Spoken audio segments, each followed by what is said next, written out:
साम टीव्हीवर आताची सर्वात मोठी बातमी समोर येते। साम टीव्हीवरची आताची सर्वात मोठी बातमी दिलीप वळसे पाटील यांच्याकडे राज्यपाल पदाची जबाबदारी जाणार असल्याची माहिती समोर येते। वळसे पाटलांना मंत्रिपदाऐवजी राज्यपाल करणार का? प्रकृतीच्या कारणाने मंत्रिपदास त्यांनी नकार दिल्याची माहिती सूत्रांनी दिलेली आहे। आणि आताची सर्वात मोठी बातमी म्हणजे साम टीव्हीवरची वळसे पाटील यांना मंत्रिपदाऐवजी राज्यपाल पदाची जबाबदारी जाण्याची शक्यता वर्तवली जाते।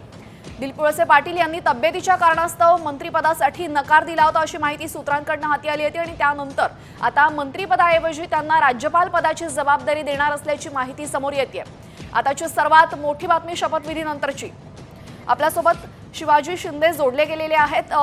वळसे पाटलांकडे मंत्रिपदाऐवजी राज्यपाल पदाची जबाबदारी जाणार अशी माहिती समोर येते। काय अधिकची माहिती आहे?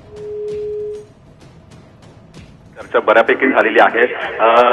तिघही जे नेते आहेत, अजित पवार असू दे, देवेंद्र फडणवीस असू दे आणि एकनाथ शिंदे असू दे, यांच्यात कोण मंत्री होणार, कुणावरती कुठली जबाबदारी देणार याची चर्चा जवळपास पूर्ण झाली आहे। आणि त्यात एक अत्यंत महत्त्वाचं नाव म्हणजे दिलीप वळसे पाटील। दिलीप वळसे पाटलांना कुठलं खातं मिळणार याची चर्चा सुरू होती, पण जी सूत्रांची माहिती साम टीव्हीला हाती लागली आहे त्यानुसार दिलीप वळसे पाटील हे मंत्रिपदाऐवजी राज्यपाल पदाची जबाबदारी ही दिलीप वळसे पाटील यांच्याकडे सोपवली जाईल अशी माहिती सूत्रांनी आपल्याला दिली आहे।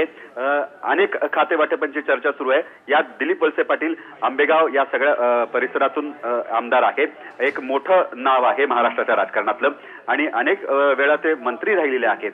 अशा परिस्थितीमध्ये अजित पवार गटाकडे कुठलं खातं जातंय, त्यात कोण मंत्री होणार, त्यात दिलीप वळसे पाटील यांचं सुद्धा नाव होतं। परंतु आता जी सूत्रांची माहिती मिळते त्यानुसार दिलीप वळसे पाटील यांना राज्यपाल पदाची जबाबदारी सोपवली जाईल अशी आपल्याकडे सूत्रांची माहिती आहे।